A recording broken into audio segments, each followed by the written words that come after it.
안녕하세요. 여러분의 삶이 눈부시게 빛나길 바라는 루나펄스입니다.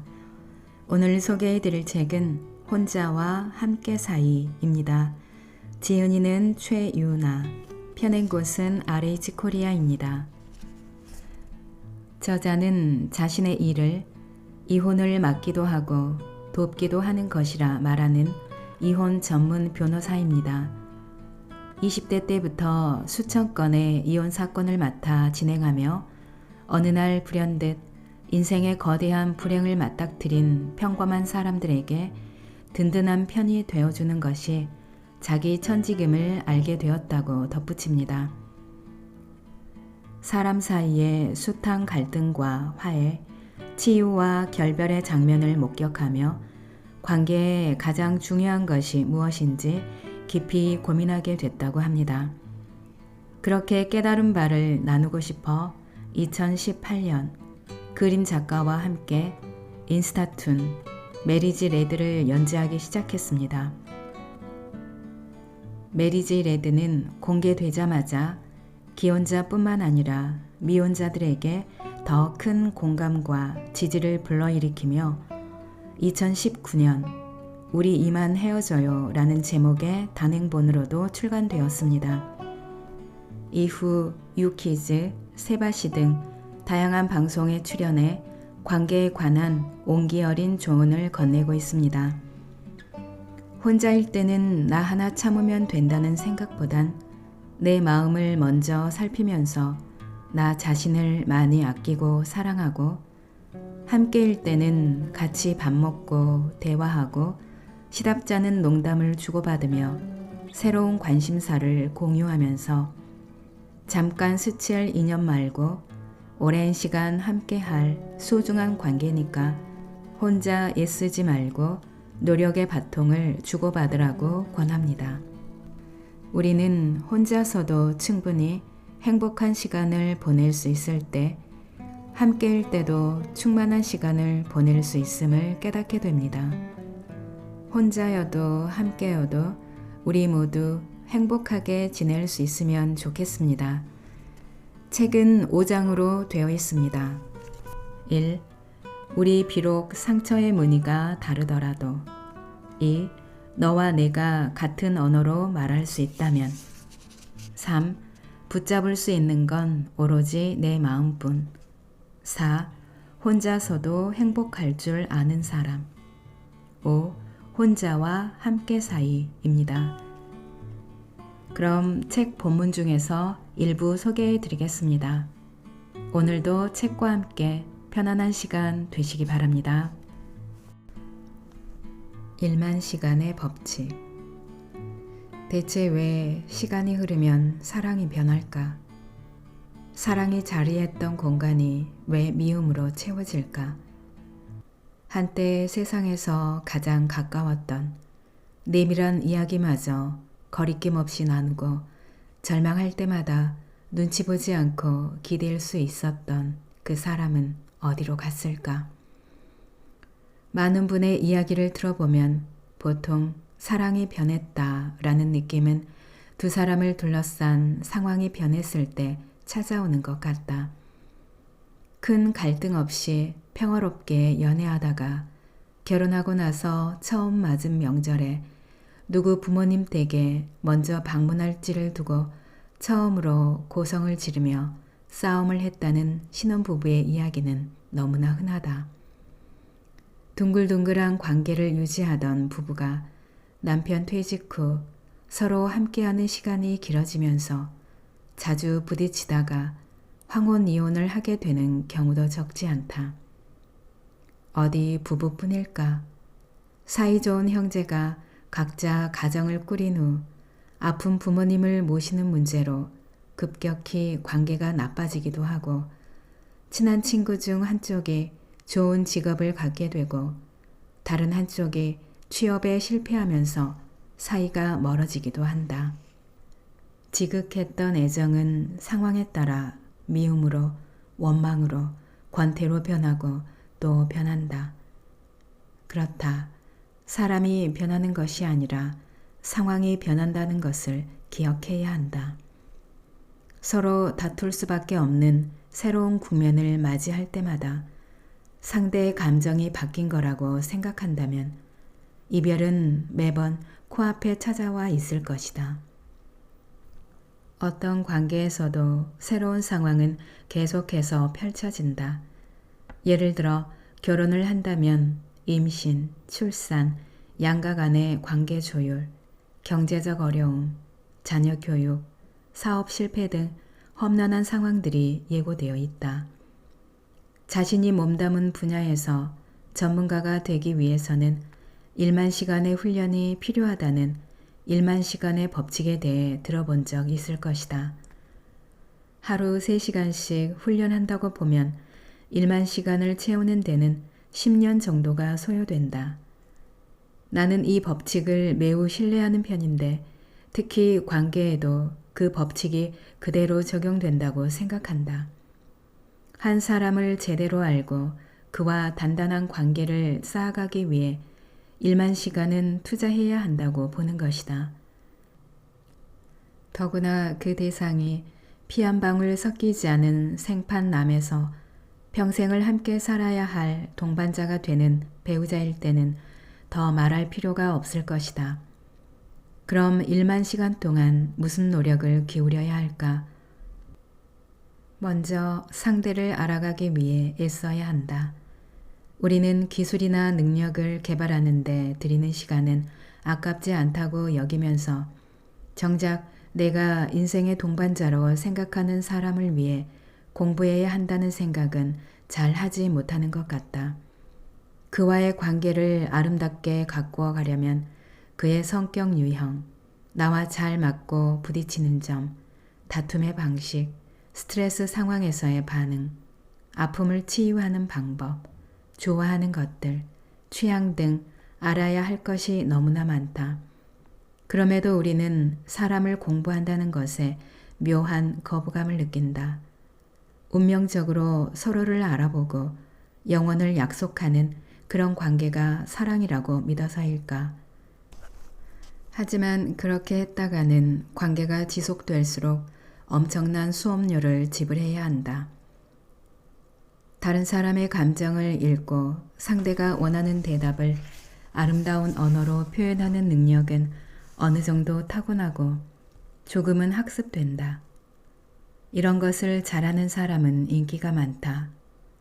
하지만 그런 사람이 아니라고 해서 덜 좋은 사람이라거나 배려 없는 사람이라고 단정해선 안 된다. 마음이 없어서가 아니라 배려의 방식이 달라 마음이 잘 전달되지 않을 때가 굉장히 많아서다. 상처도 마찬가지다. 나는 세상에 상처받지 않는 사람은 없다고 확신한다. 다만 상처가 드러나는 방식이 다 다를 뿐이다. 어떤 사람은 상처를 입으면 이것이 바로 몸으로 나타나 일상생활을 유지하기가 어려워지는 반면 어떤 사람은 자신이 받은 상처에 방어적으로 대응하며 일상을 깨트리지 않으려고 더 독하게 무언가에 몰두한다. 상처가 드러나는 타이밍도 다 다르다. 어떤 사람은 소송 초반 한두 달 동안 못 먹고 못 자다가 점점 회복되어 소송이 마무리될 때쯤에는 밝고 건강하게 치유되어 있고 어떤 사람은 남의 일 이야기하듯이 무덤덤하다가 소송 종결 직후부터 술에 빠져 자신을 망가뜨리며 수년을 흘려보내기도 한다. 이렇게 배려의 방식, 상처받는 지점, 상처가 겉으로 드러나는 형태, 치유의 방법과 속도 모두가 사람마다 너무 다르다.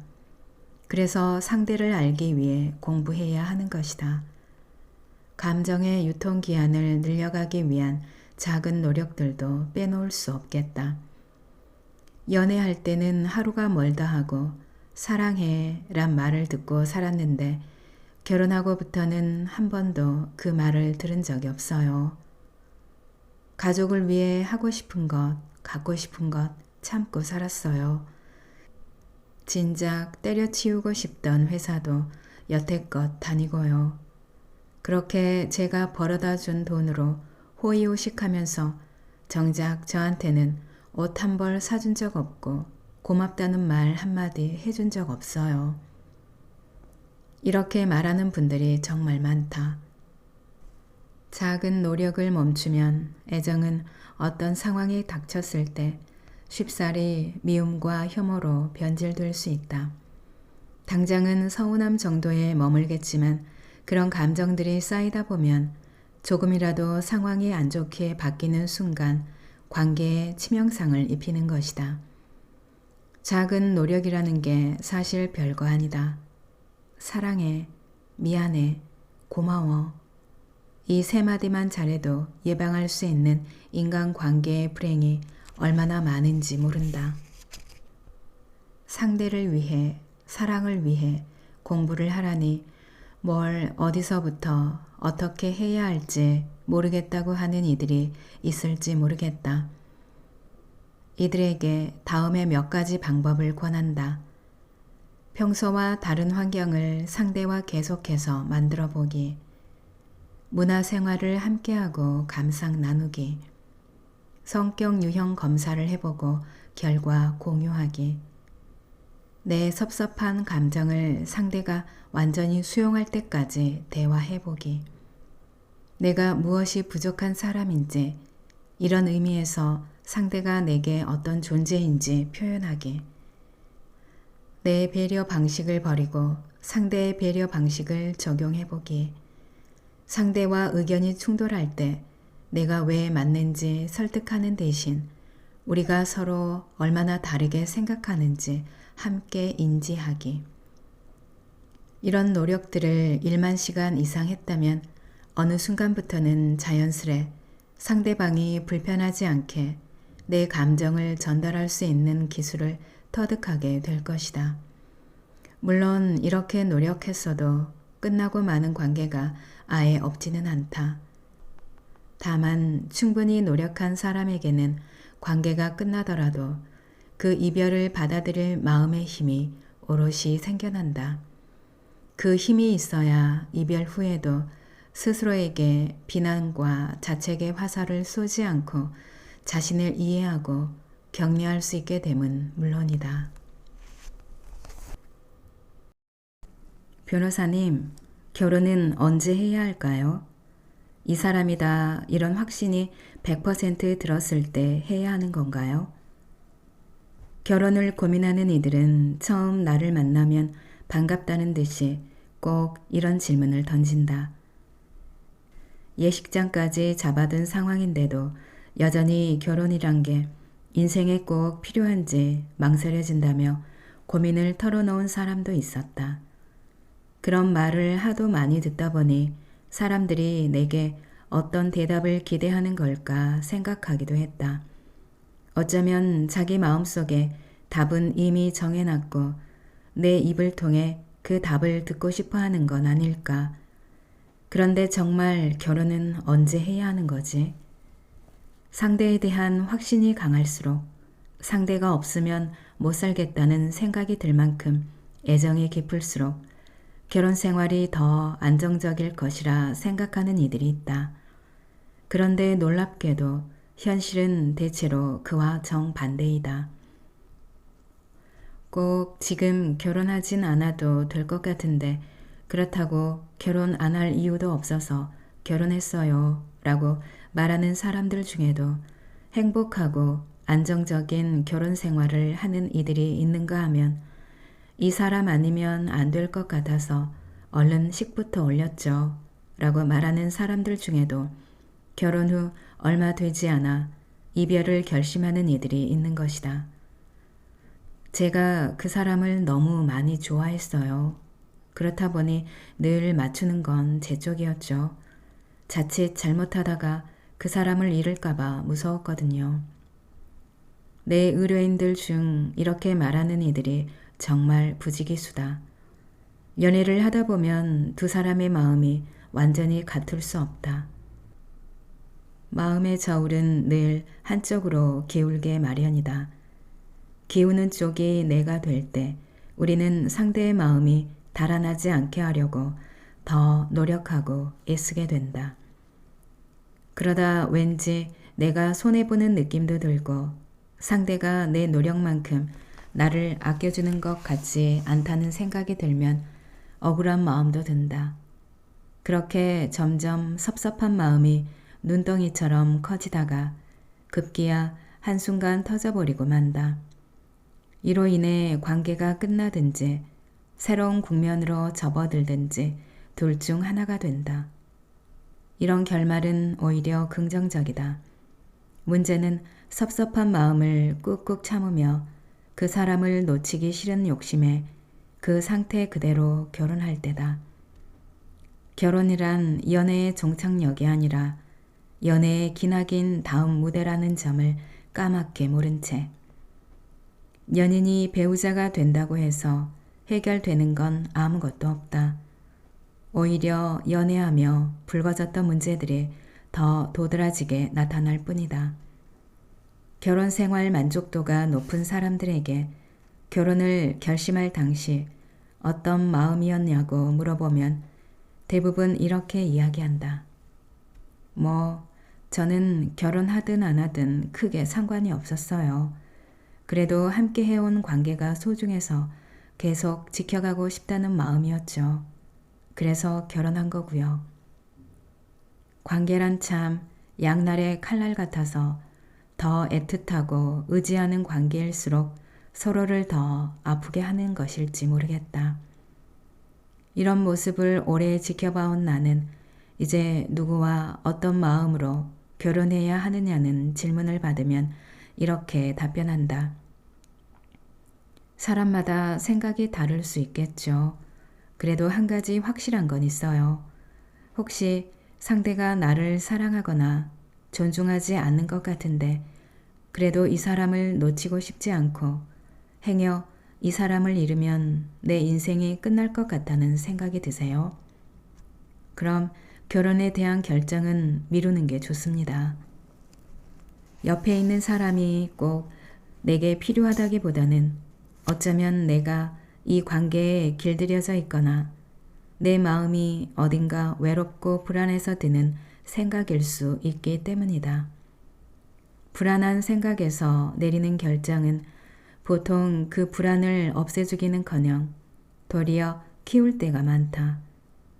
그럴 때는 중요한 결정을 잠시 보류하고 스스로에 대한 확신이 들 수 있도록 자신에게 좀 더 집중하고 투자하라고 이야기하고 싶다.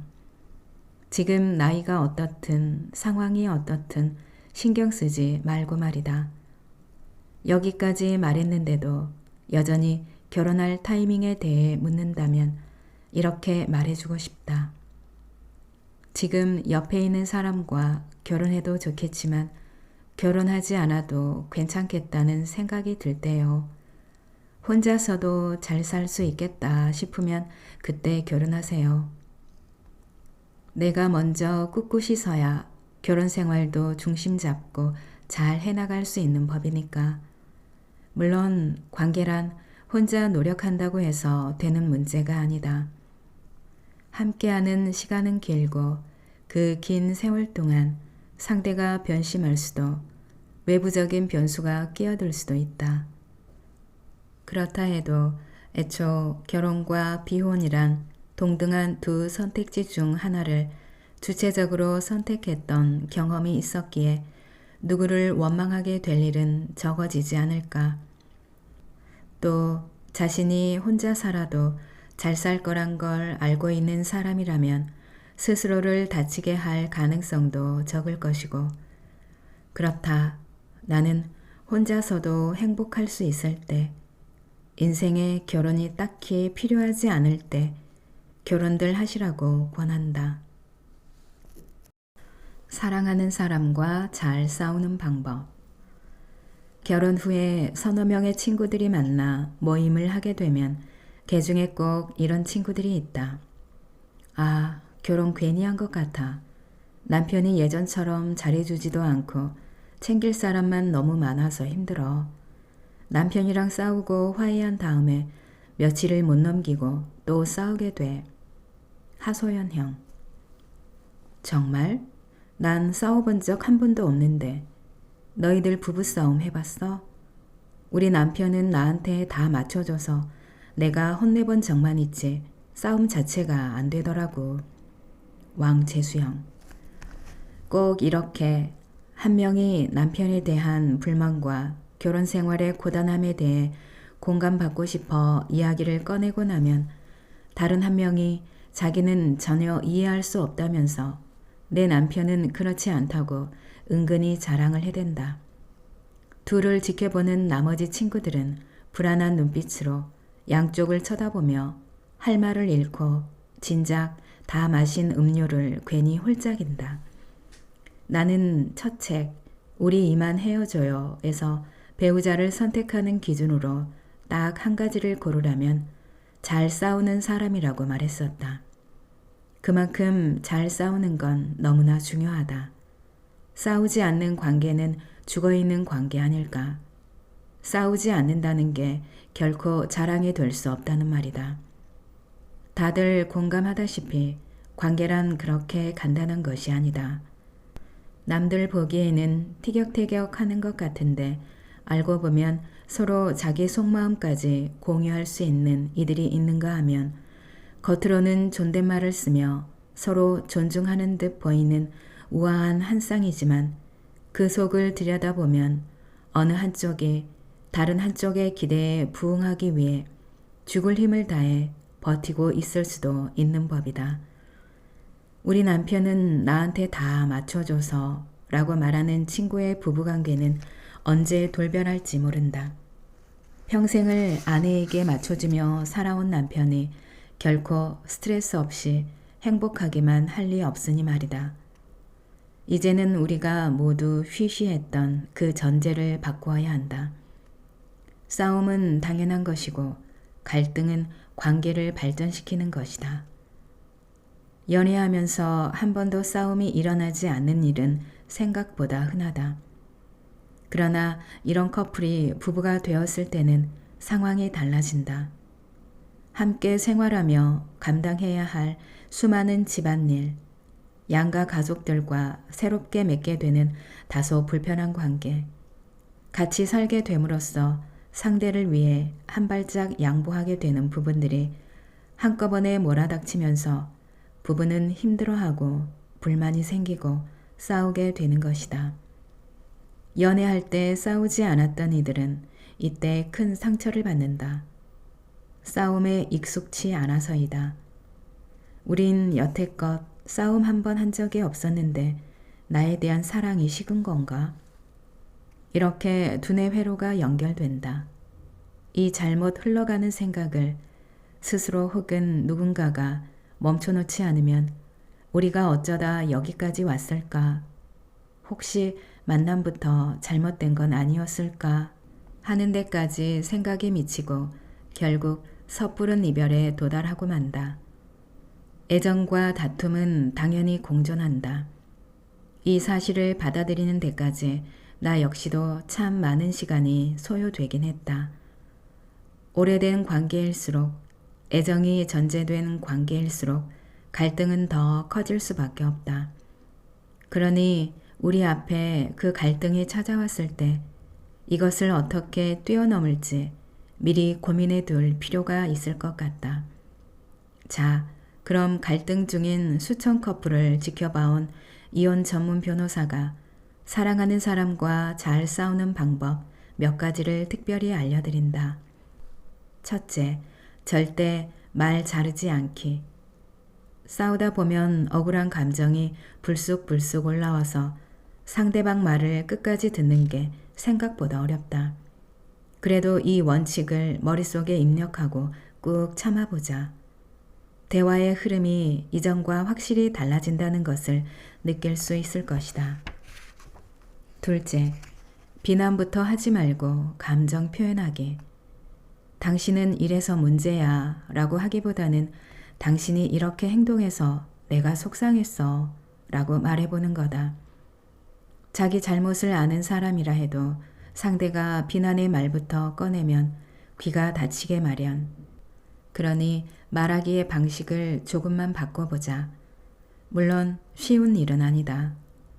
나 역시도 화를 참고 자기 감정을 정확히 표현하는 것이 갖고 싶은 최고의 능력이긴 하다.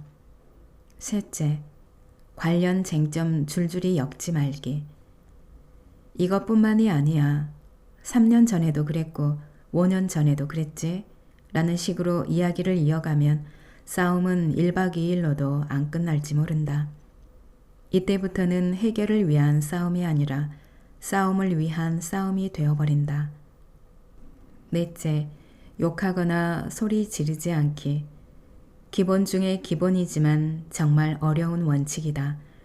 그러나 이 원칙이 깨지면 애초 둘이 왜 싸웠는지 기억도 못한 채 관계는 파국으로 치닫는다. 결국은 화를 참아야 하는 것인데 욕이 나오거나 언성이 높아질 것 같으면 잠시 화를 삭힐 시간을 갖자고 상대에게 이야기하는 것도 좋겠다. 다섯째, 긍정적인 말로 마무리하기. 하고 싶은 말을 다 못했더라도 서로 이런 이야기 나눠서 다행이다. 들어줘서 고마워. 같은 말로 마무리해보자. 그래야 다음 싸움도 트라우마 없이 잘 시작할 수 있게 된다. 너무나 어렵지만 이 5가지는 꼭 지켜보자. 싸움은 혼자 하는 게 아니니 상대와도 이 원칙을 공유할 필요가 있겠다. 그러면 정말 과열된 상황에서도 이 원칙 몇 가지는 지킬 수 있지 않을까. 부디 우리에게 다툼이란 말이 발전이란 말과 동의어가 되기를. 나와의 관계를 아름답게. 변호사님은 스트레스를 어떻게 푸세요? 인터뷰할 때마다 지인과 친구들에게 가끔은 의뢰인들에게도 이런 질문을 종종 듣는다.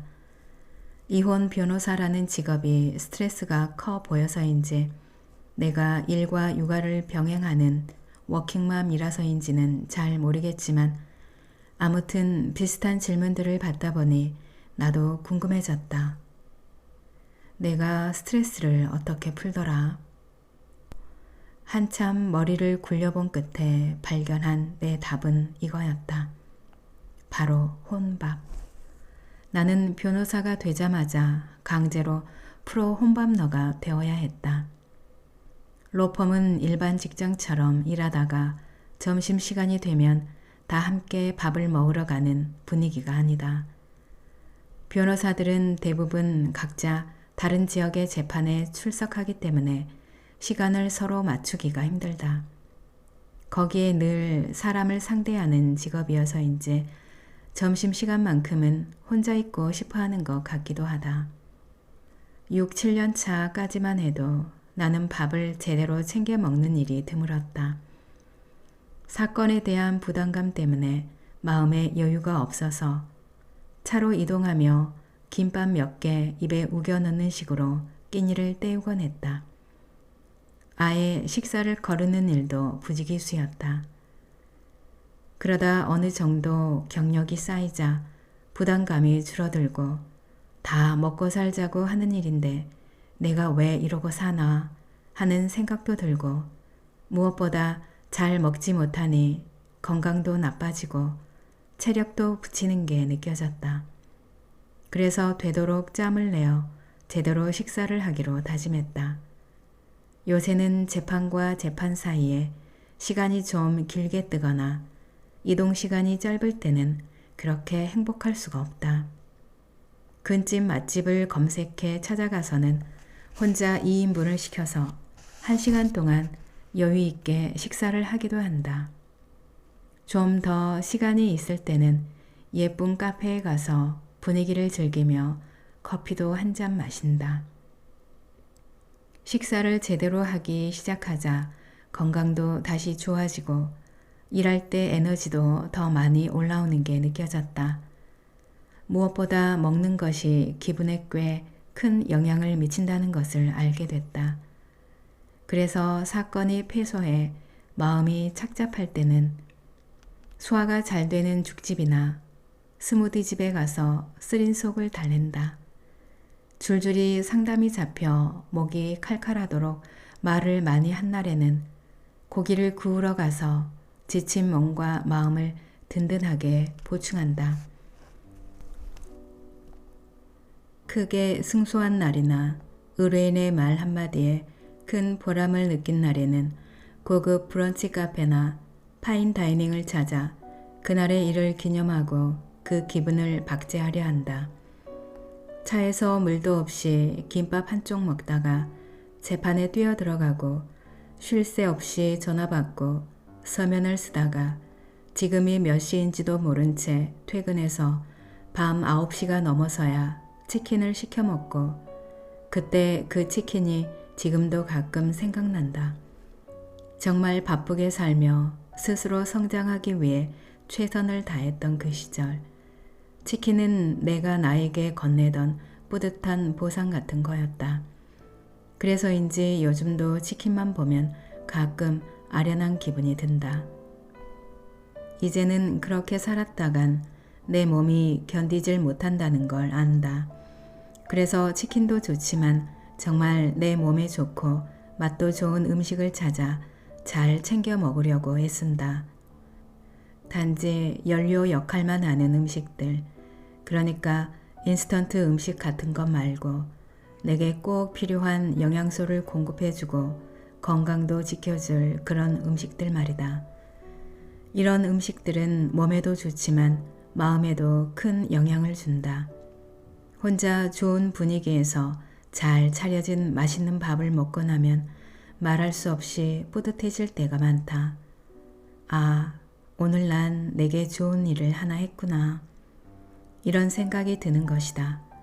그래서 기분이 안 좋은 날에는 더더욱 내 몸에 안 좋은 술 대신 이렇게 건강하고 좋은 음식을 더 찾아 먹으려고 노력한다. 너무 바쁜 하루하루를 지내다 보면 우리는 정작 자기 자신에게 집중하지 못하게 될 때가 많다. 내 기분보다 타인의 기분을 신경 쓰고 가족의 몸을 돌보느라 내 몸을 돌보는 것을 잊는다. 일에 파묻혀 일상을 잃어버릴 때도 많다. 그러나 이렇게 오래도록 나 자신을 잘 들여다보지 못하면 몸에도 마음에도 탈이 나고야 만다. 우리가 가장 아름답게 갖고 가야 할 관계는 바로 나 자신과의 관계인데 말이다. 경험상 내 스트레스는 나와의 관계가 조금 불안정해졌을 때 잘 조절되지 않고 날뛰었던 것 같다. 이럴 때 나 자신을 위해주면서 나와의 관계를 복원하는 가장 기분 좋은 방법이 내게는 혼밥인 것이다. 친구들에게도 이런 것이 있느냐고 물어봤다. 누군가는 그것이 쇼핑이라고 했고 누군가는 그것이 집 꾸미기라고 했다. 누군가는 예쁜 잠옷을 입고 좋은 향기를 맡으며 푹 자는 거라고 했다. 글쎄, 그런 게 있나? 잘 모르겠는데. 이렇게 말하는 친구일수록 스트레스 관리도 잘 안 된다고 하더라. 자, 그러니 여러분도 여러분만의 혼밥 같은 이벤트를 꼭 만들어 보셨으면 좋겠다.